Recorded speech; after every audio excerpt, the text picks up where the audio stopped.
So let's say something bad happens and you completely fuck up. You lose 10,000 reputation with the company. What the fuck? Yes, dude! Yes, dude! Yes! Fuck yes, man! Yes, dude! Yes, man! Fuck yes, my boy Loy! Oh my god. Oh my fucking god. Shut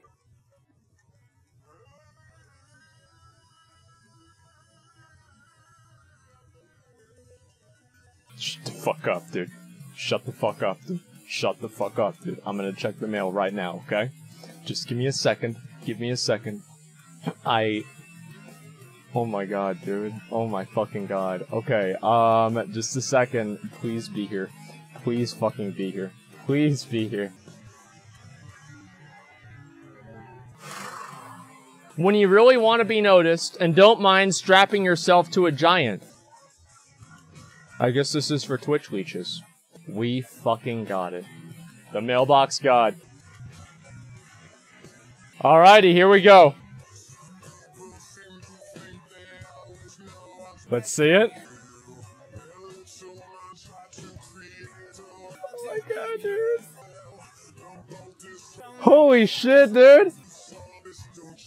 Woohoo! Wow. Fuck yes, dude. Okay, here we go.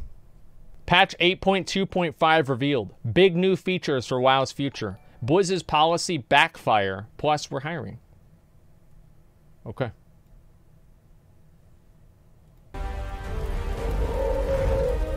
Hey everyone and welcome back to another Warcraft video. Well, against all odds, I survived PreachCon, and right as I arrived home, Blizzard announced the patch 8.2.5 PTR development notes, giving us a lot to talk about. I've also got another exciting bit of news.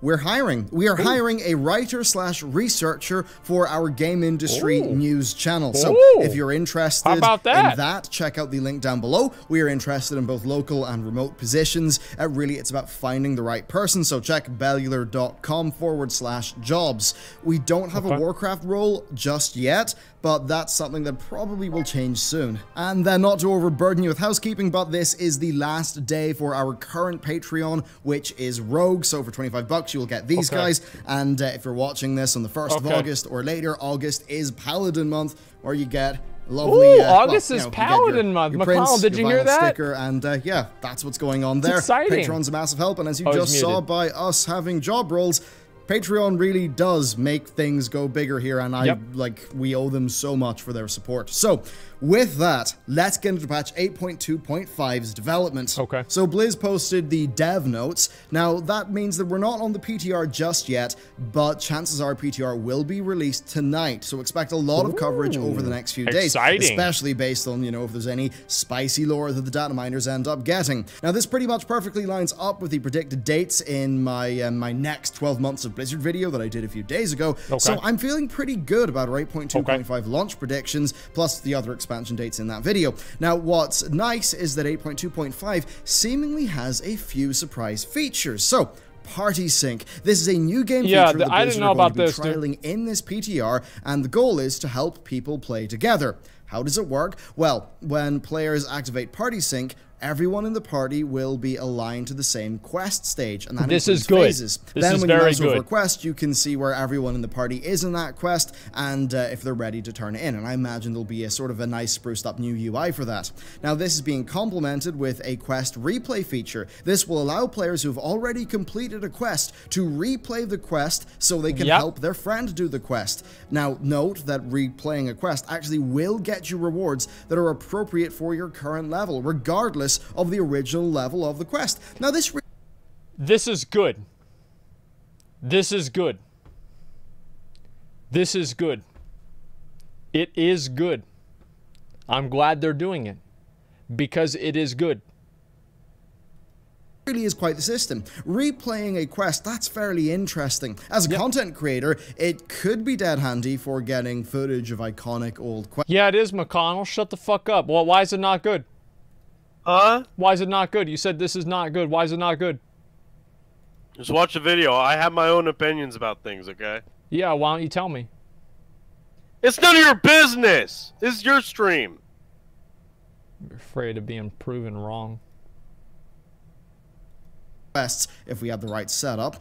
For people who are leveling with friends, it's going to be fantastic. Let's say you're 40 levels above your friend. Well, with this feature, you'll be able to level together. If you don't even have a level gap, but you've just already completed a quest, well, you can re-clear a quest with your friend. That's a really great feature. That's good. This massively removes barriers that prevent people from feeling like they can play together. Yeah, and it's kind of annoying, especially like phasing now. You're still getting a decent enough reward for your character. Yep. Right now, 2 of our artists over in the game studio, they are leveling up in WoW right now, and I talked about this feature to them. They're both really excited about it. So for endgame players, might not be great. For a silent, like, large number of players, this and Party Sync will be really quite massive. Now, sure, they're both rather odd gamey features. I think they could work out really well for the modern game, though. I don't think these would be at all a good idea for WoW Classic, of course, but that's fine. Classic exists, and Classic and Modern WoW are clearly very different games. That's a big There are some other angles to this. So first, if you can replay quests, could you just not find the ideal set of like 12 quests in a particular zone and just grind them out again and again and again? Well, from my read of Blizzard's post, you would actually need another player to be there who has not done the quest in order for you to be able to replay it. And you couldn't progress in a quest chain unless the other character is progressing like with the character you're trying to power level. That actually makes sense. So in order to consistently complete the same quest hub over and over again, you need a constant supply of fresh characters at the right quest state and an appropriate level. So it probably wouldn't work. Wait, so couldn't you just start the quest with your friend and then you complete it and your friend abandons it, then you do it again? Like, I'm pretty sure that's what would work, right? Yeah, you just abandon the quest. I mean, if we can figure out a way to manipulate this and take advantage of it, we're going to do it, all right, guys? Keep that in mind. We do the actual beta testing here on my stream by figuring out every single dumb fucking way that we can take advantage of what Blizzard does, and then they have to slowly change it. Out for boosting, but still, being a system of this nature in WoW, I'm pretty sure some quirky situations will appear. We will. Okay, past that, they're also loosening up level restrictions when queuing for instance content with your friends, such that lower level players can queue up for content and have their higher level friends join them, with the higher level people being scaled down. At 120. Now, Blizzard are initially going to implement this for dungeons and then for PvP instances. Now, scaling the higher level player down, that's extremely important. It's basically the only way they can do this right, because, yeah, it removes loads of abilities and a lot of player power. And as much as having those things would be fun and really can make time walking a blast, it would be just absurd for boosting characters, boost leveling, and I think it would upset the balance of how things kind of should reasonably be in the game. That said, if you want to see how crazy your power can go, head into time walking with like your Legion legendaries, all your BFA gear, your mob legendary cloak, and maybe Shadowmourne or something, and see how that goes. It's pretty wild. It's a good fucking time. I don't think this is a big deal, right? Like, why do people need to queue low-level instances with high-level characters? Like, I think Blizzard does so many things to allow players to play with each other, it just kind of ruins the experience of playing with each other. And I don't know, I think maybe this could be an example of that, maybe not. It seems superfluous, it seems unnecessary. Just have your friend level up to max level, it's not a big deal. Like, why would it even matter? I don't know. I don't think it's a big deal at all. So Demon Hunter will have all the abilities at 70? I don't know. I mean, that's the thing. It just creates all these like weird questions and like things that they're trying to figure out. And I wish they'd just focus on making better high-end content. Like, just make better in-game content. Like, this is the thing. Like, nobody gives a fuck about this. Like, I mean, just make better high-end content. That's all you need to do. Although, I think this is a fantastic feature. If your newbie friend wants to run dead mines, you can go in there and be a tank and tank with them. This could really help experienced players onboard their friends and give them a real, proper World of Warcraft gameplay experience, which is really great for how modern WoW is designed. Again, I don't think this would fit Classic. I mean, it is the case that, yeah, if you can play with your existing friends, you don't need to make new friends. Now, that could be fine for getting your new friend to play Modern WoW with you, because Modern WoW is not particularly good at naturally forming friends out of necessity in the same way that Classic was able to. But in Classic, it is right that if you want to do Dead Mines, you should have to find other players in a similar situation to do it with, because I think Bellier got a lot of accusations that people wanted the same changes in Classic WoW as they do in BFA. I mean, I don't think that, like, okay, I can cube Dead Mines at 15, like, I just feel like Blizzard, they're spending so much fucking time on doing this. Why don't you make another mage tower? Why don't you make a fucking dungeon? Why don't you do a better system with PvP gear? Why don't you do something that people fucking care about? And rather than try to focus and fixate on some dumbass bullshit that nobody gives a fuck about. Like, I want to see some new, better content rather than some other different way for me to do Dead Mines with my non-existent fucking friends.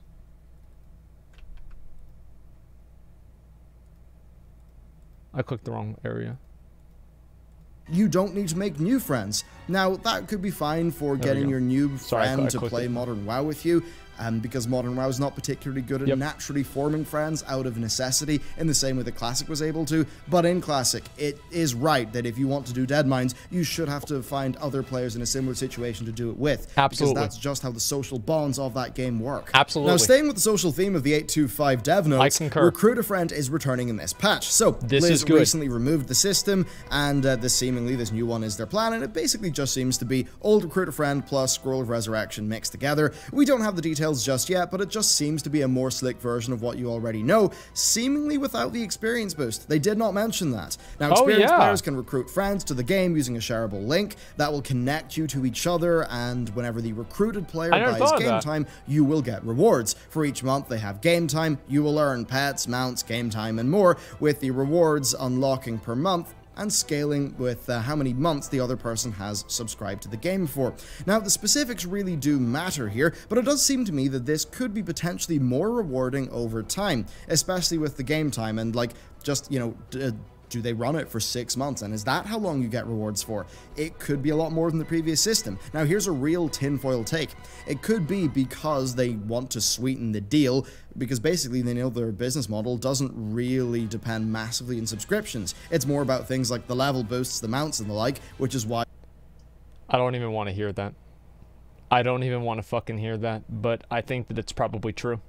I mean, the fact is that this shit happens all the fucking time.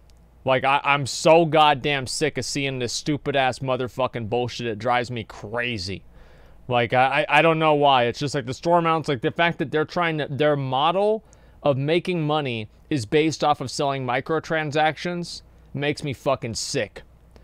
The only good thing about this Recruiter Friend thing is this sentence right here. For each month you recruits have active game time, you'll earn a new reward such as unique pets, mounts, and game time, and more. So if it's like a creator code, like with Fortnite or whatever, oh my fucking god, dude. We're gonna farm the shit out of that. This is going to be heavily focused on mounts and pets and stuff like that, but maybe you won't have experience, and it's just about getting as many people into the game as possible. I mean, that is basically what a Recruit Friend thing is going to be anyway. Now, as for the experience angle, well, they did not mention experience boost here.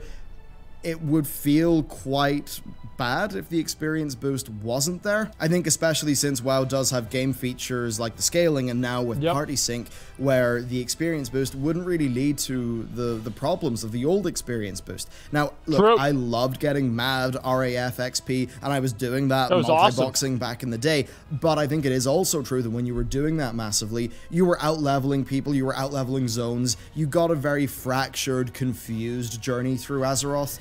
But now that's not a problem, especially with things like party sync and quest replay. Wait, what the fuck? Yo, they changed the thing on Twitch.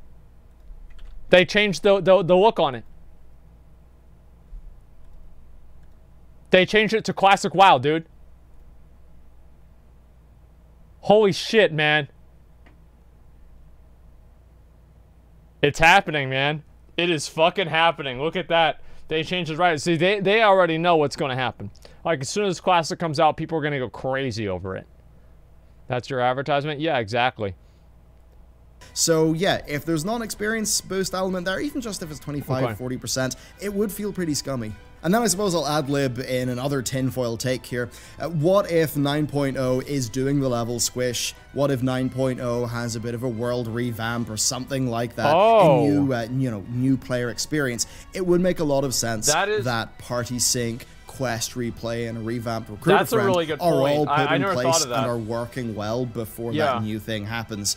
And maybe that's why, you know, Blizzard are doing this now, because they want to get a surge of new players in with that next expansion. Yeah, I agree if with it's that. going to have the level squish and maybe a revamped new player experience. Anyway, though, that's not all. We do have the 15th anniversary of World of Warcraft. This is included in this patch, and that pretty much confirms that this patch will be out before the 15th anniversary, which is not much of a surprise, and yeah, does fit our predicted schedule for 8.3 coming out a little bit later. So, in this, you'll be able to do 3 unique raids. They will feature old nostalgic encounters. It seems pretty cool, to be honest. We'll have to see what the specifics are. And that will get you the Obsidian Worldbreaker, which is a Deathwing-inspired reskin. It's not a Deathwing-inspired reskin. It's Deathwing. Like, that's Deathwing right there. That's Deathwing. Like, period. Like, I think that they're jumping the shark by allowing you to ride Deathwing. Okay? That's too much to me. It's too much. You shouldn't be able to ride Deathwing. Like, just stop. Just fucking stop. Of the Storm Dragon model. It does look pretty darn cool, though. You're then going to be able to go back to an old school inspired Alteric Valley that will give you an event currency that can be exchanged for either a Stormpike Battle Charger or a Frostwolf Snarler. Now, I'm very interested by this. Note that it's just giving you a currency that you can turn into those mounts. Now, the thing with old school AV is that could last like 12+ hours. So You dumb motherfucker, stupid piece of shit in chat. What the fuck's your name? Ravage King 99 and riding Sindragosa is okay? No, you dumb fuck motherfucker. Because you're not riding Sindragosa, you're riding Sindragosa's kids. You're not riding Sindra fucking Gosa. Look at it, it says Frost Brood Vanquisher. Brood. That doesn't mean it's the same fucking thing as Sindragosa. Holy shit. He might respond. He might respond. Hold on. Who cares? Let's see what he says. Probably gonna be something else stupid. It's a different thing. I wonder if it's not about winning old school AV, it's just about queuing into it, going into an old school AV, and just participating in the battle. And that's pretty much what they're going with. And really, if doing it via currency system means that it can be old school AV that lasts for a very long time, I think that's really cool, especially if they do put in a reward for staying there the whole distance and being there to the bitter end and getting something. Then next up, Blizzard have announced Firelands time walking in 8.2.5. This is going to work just like Black Temple and Ulduar, so will be active during the CatDany time walking week. But it's also an interesting lore opportunity. So here's the deal, right? So far, Ulduar and Black Temple have both been framed as us protecting the timelines against the Infinite Dragonflight. So in Black Temple, the quest text says that the Infinites are trying to give Illidan a better Mardoom attack plan, seemingly one that would mean that the events at the start of the Legion expansion wouldn't have happened in that way. And then for Ulduar, the quest text says that the Titan locks have been aged by thousands of years. So seemingly that's about breaking Yogg-Saron out. That's so not good. Who knows what the Infinite Flight could actually be doing with the Firelands. Fuck. Next up, though, we've got bees. Yes, the bee mount will arrive in this patch. Alliance. I want to say one thing. People want the Onyxia mount. The Onyxia mount it's Onyxia's brood. What is the difference between Onyxian mounts and a Deathwing mount? Okay? It's the Elementium jaw. The Elementium jaw is not a biological trait of the drakes that are surrounding Deathwing. It is a specific trait to Deathwing. The Onyxian brood mounts all have the exact same biological traits. And let me even go further than that. I don't think we should have had the Onyxian mount either. I thought it was fucking stupid. The chest plate as well. It's the same fucking thing. We're riding Deathwing. It's too much, man. It's too fucking much. Riding Deathwing. Calm down. Players will get it by completing the quests from Barry the Beekeeper. This is perhaps going to be a bit like the Horde's Direhorn training quest line, so that'll be a pretty cool thing to do when the patch comes out. And also on the topic of visuals, they did confirm that the Worgen and Goblin revamp will arrive in this patch, which is exactly what we expected.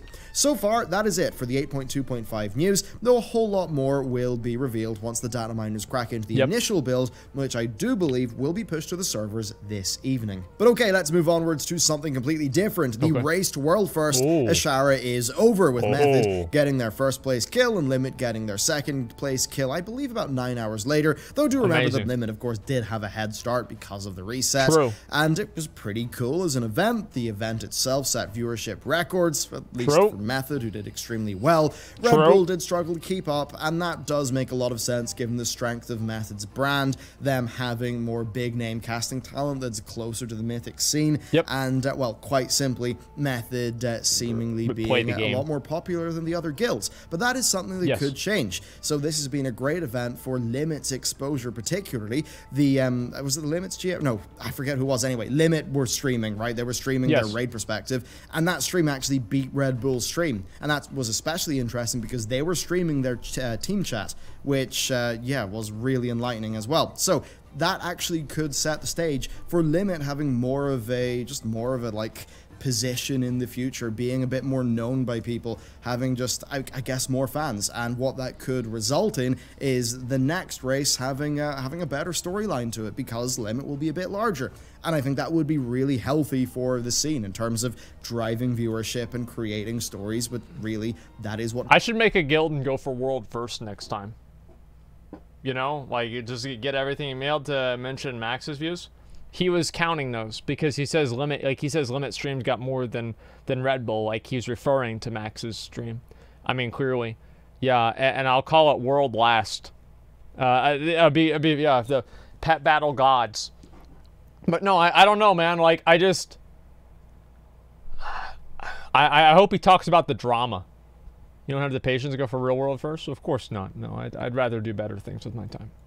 Drives esports. Although still being real, I do care about World of Warcraft as an MMORPG, not as an esport, so I think that's an important... Neither does Blizzard. That's why they've let Arena languish and fade into irrelevance by implementing features into the game and items into the game that make the matches boring and take forever. Also, they have not updated the format of PvP in a competitive environment in over 10 years. And because of that, players have gotten tired of it, and esports has evolved around Arena, and it is one of the few games that is still left in the team deathmatch scenario in a world full of BRs and variables. Blizzard has no idea what they're doing. Period. Like they don't know that they don't know how to make a good esports event. They just don't. If they did, the WoW PvP viewers would be more than 10,000. The game is boring. The events are boring. The content and the there's no player storylines. They never talk to the players.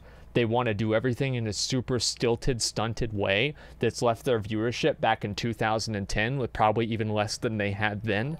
Like, they have no fucking idea what they're doing. They don't put enough money into it to encourage more people to compete. It's just...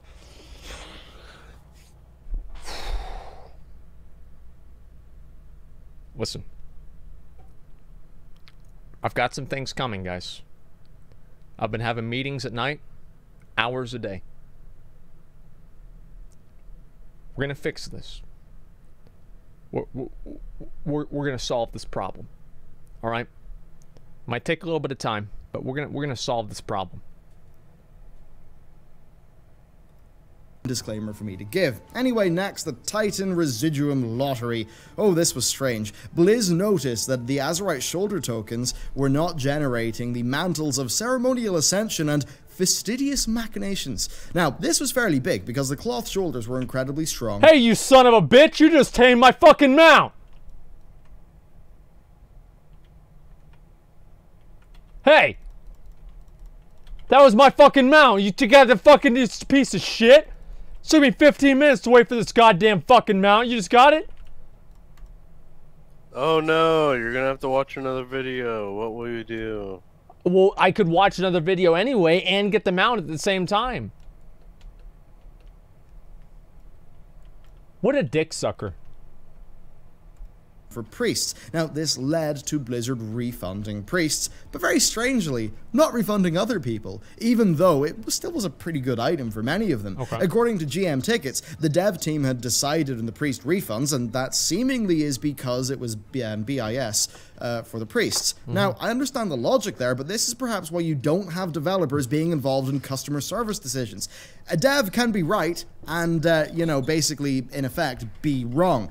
What do I mean here? Well, the fact here is that for the same action, some players are getting refunds, other players are not getting refunds. Now, the dev team logic, it's just not that relevant in this very simple situation, and I think anyone who's ever dealt with CS knows that just how this will make customers feel. The solution here is simple. If a refund is going out for the item, it should go out to everyone. Sure, the impacted items may not have been BIS for everyone, but in cases, you know, it was quite a good item. Now, if an above average quality item has been removed from the token and somebody purchased that token, then the average reward of that token would have been decreased. So by that logic, blanket refunds do make sense. Now, I've heard conflicted reports. I've seen, like 8 hours ago, people saying that GMs were not issuing refunds. Okay, let's talk about this real quick. So the fact is that, like, both situations, there's positives and negatives, right? If you refund it to everyone, then you're going to have people that just didn't get their BIS and they weren't even trying to get the thing that wasn't even refunded,